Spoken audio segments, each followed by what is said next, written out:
Leicester right now will be live there to hear from the man who hopes to revive their fortunes and take them back to the Premiership. So we're at the Walker Stadium. As you can see, we're still waiting the entrance of the Gladiators. Milan Mandaric is obviously set to be unveiled as Leicester City's new owner today. He's already said he wants to get the club straight into the Barclays Premiership as soon as possible. He's obviously been involved in talks with the Foxes for months. It was thought that he was going to be on the verge of taking over at the end of January.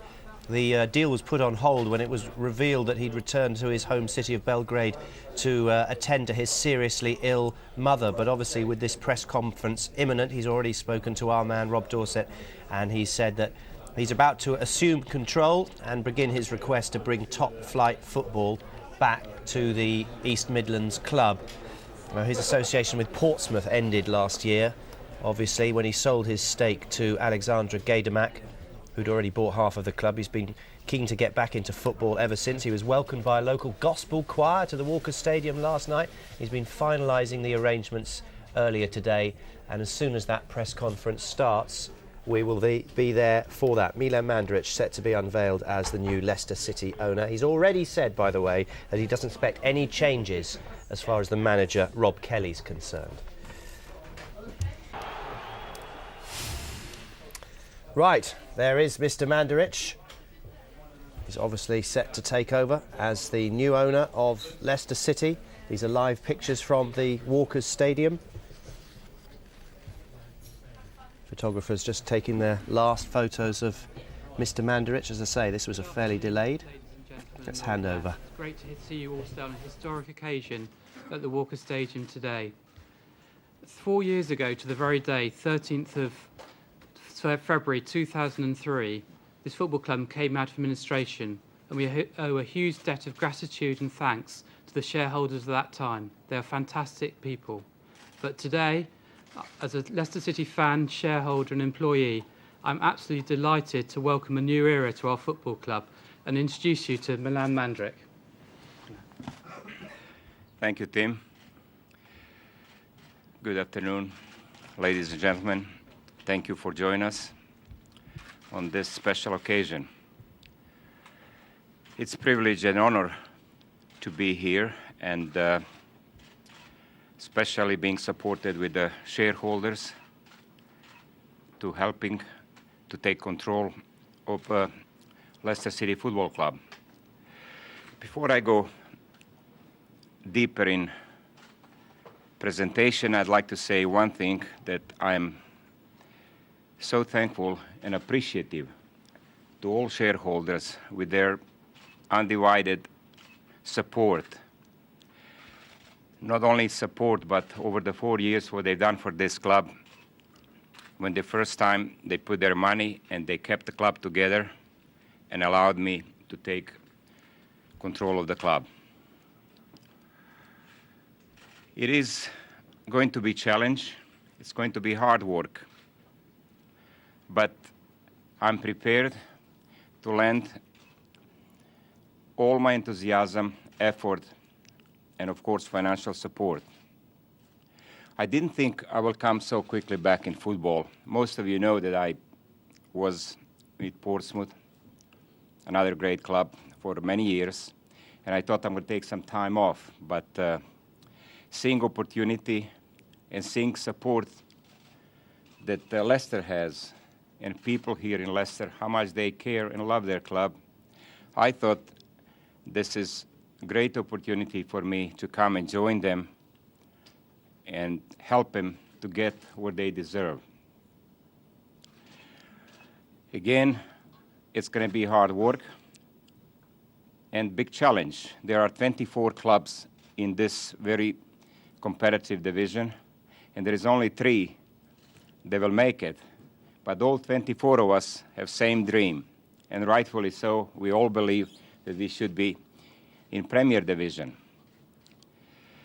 Only 3 make it, and what is my aim here? To be one of those 3.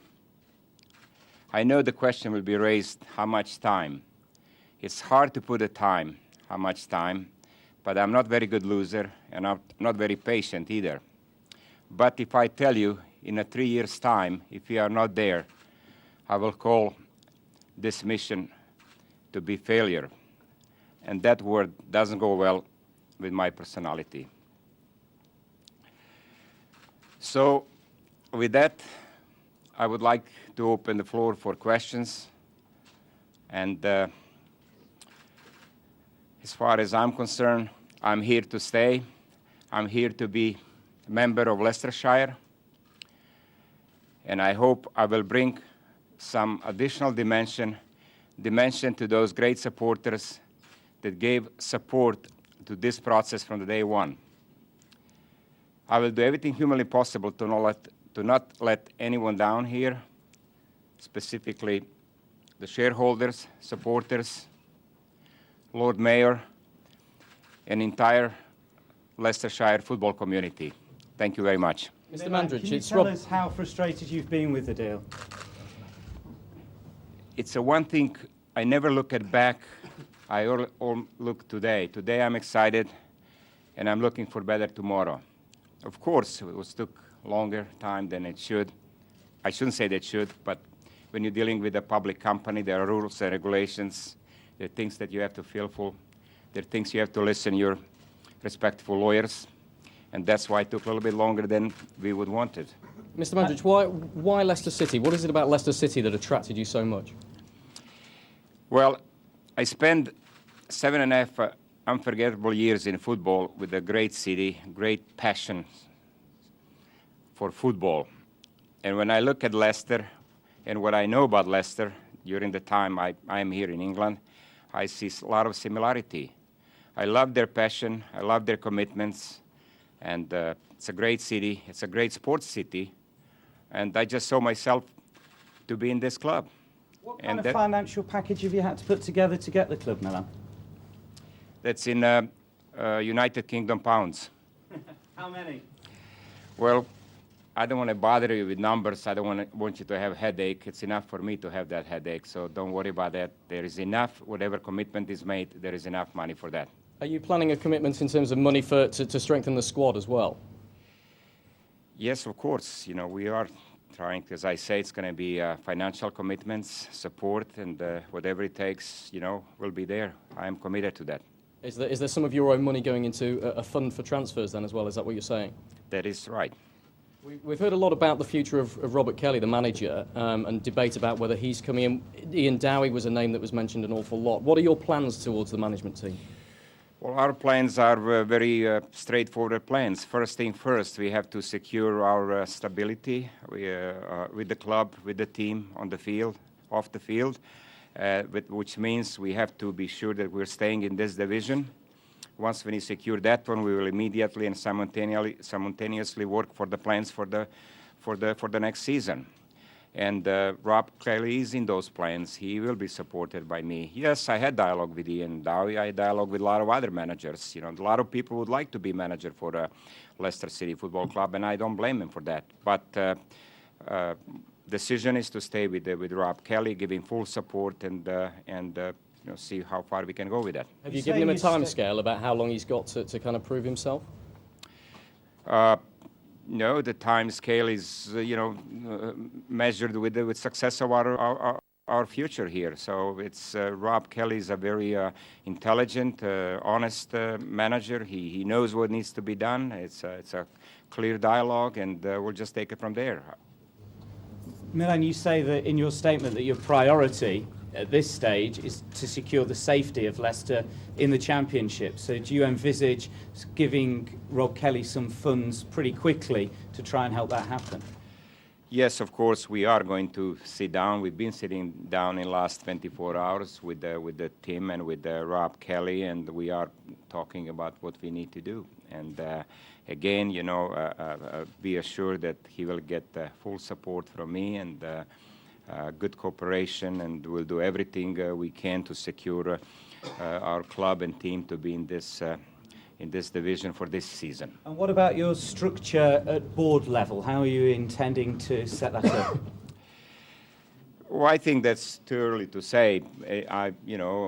Legally and technically, I'm not owner of the club yet. As all you know, it's going to take some time. I believe 23 days to go through those procedures. We got to do it the right way, and As far as directors and other structure, I think, yes, it is priority, but number one priority is first thing first. It's Rob Kelly and the lads on the field. So that's where I'm going to, put my efforts and energy for a short period. Milan, there are some people who've accused you of getting the club on the cheap because you were the only person on the table actually making a bid. Could you have any reaction to that? Well, if that's the case, I like to pat myself on the shoulders. Okay, if that's, but not really. I think it's all relative. What does mean cheap? There is no cheap things in football. People like to talk always about money, and you know what's going on in football. There is, how you spend the money. I have commitments. I have commitments to the expenses, to losses, but above everything else, my commitments are to spend the money to elevate the club where our supporters want to be and where they deserve it. That's going to need some money, and going to need some serious money, but we'll be there. It's taken a long time for this deal to go through. You've talked yourself about it taking 5-6 months. You've had a lot of time to look over the Leicester accounts. What do you make of the Leicester accounts? They have been working at an operating loss, haven't they? Well, it's like a lot of other, operations. You look at that, and some things you like, some things you don't like. But you accept it. I've been there before. I've seen balance sheets. I've seen P&L statements, and whatever people showed me here, it's spot on as far as what I expected and what is there. So I have no problem to take it as it is and go on with that. We saw the previous Leicester chairman, Andrew Taylor, leave, and Greg Clark, one of the former directors. People thought that might mean there was some acrimony, some bitterness going on in the negotiations. Was that the case? No, that was not the case at all. From the day one, I met with the directors. We had a very good dialogue all along, and I can make comment why some people resigned, why they did or why didn't.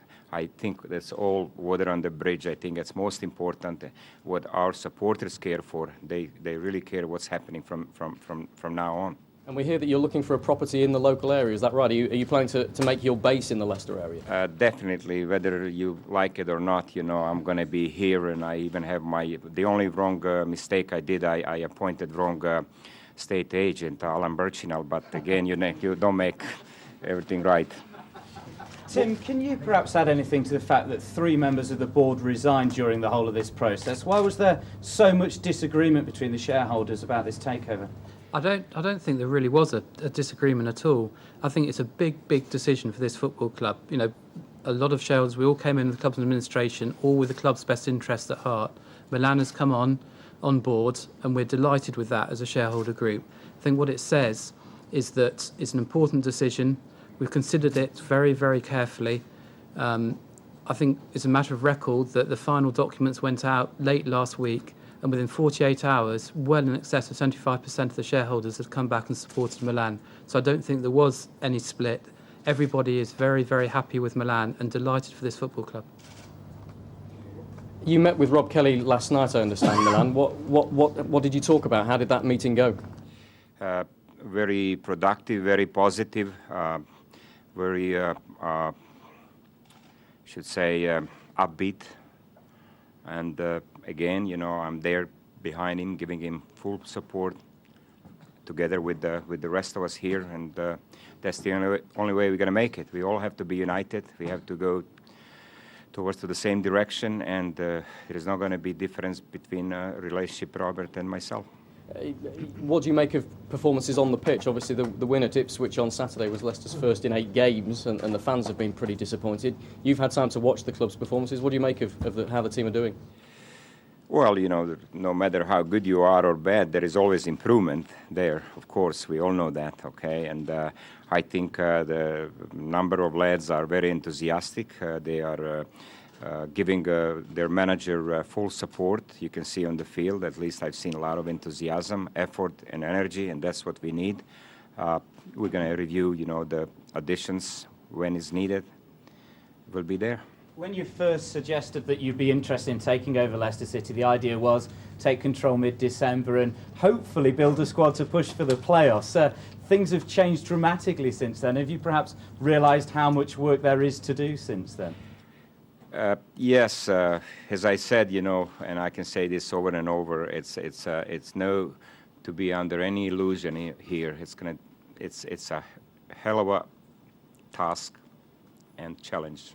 Why did you pick Leicester City above any of the other clubs in the Championship that were partly available? Wolves or Ipswich, Sheffield Wednesday. There's quite a few clubs that sort of were looking for investors. Why did you choose Leicester City? Because I listen Leicester City supporters. They said they're the best, and you know that's why I'm going with the best.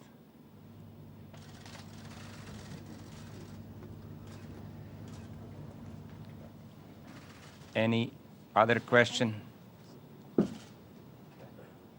Thank you very much. I'll finish it up. I'll finish it up in a minute. I'd just like to say something a moment.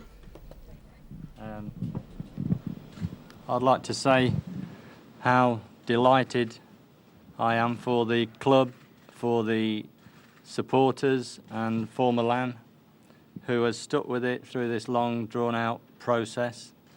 He deserves great credit for that. He's got great stamina. And I've got a little something for him.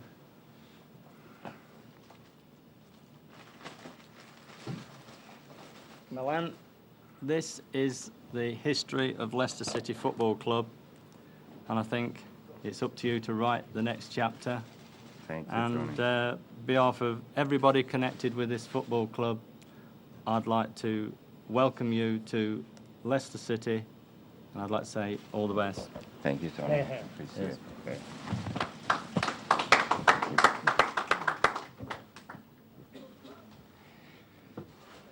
Thank you very much. Technically 23 days away from taking over from the previous board as the new owner of Leicester City, but I think we can safely say that Milan Mandaric is very much looking forward to the challenge ahead. Some interesting things that he said there, alongside Tim Davis, the executive director. Mr. Mandaric said, if we're not promoted in 3 years, it would have been a failure. He said, I had 7.5 years, unforgettable years at Portsmouth, and I have the same feeling here, the enthusiasm and the fans. I love the enthusiasm. Wouldn't say how much he paid for it, of course, but did interestingly say that the manager would stay on, but he had spoken to Ian Dowie. I'm not quite sure how much confidence that will give the current manager. And he also said, as I mentioned before, 23 days to go through the ownership procedures. Yeah, going back onto Rob Kelly, he said he held a meeting with Rob Kelly, which was very productive and upbeat, and Rob Kelly has my full support. So Milan Mandaric is unofficially, I suppose we should say, but really officially the new man in charge of Leicester City, and we'll have more from the Walker Stadium throughout the afternoon, where we'll have much more reaction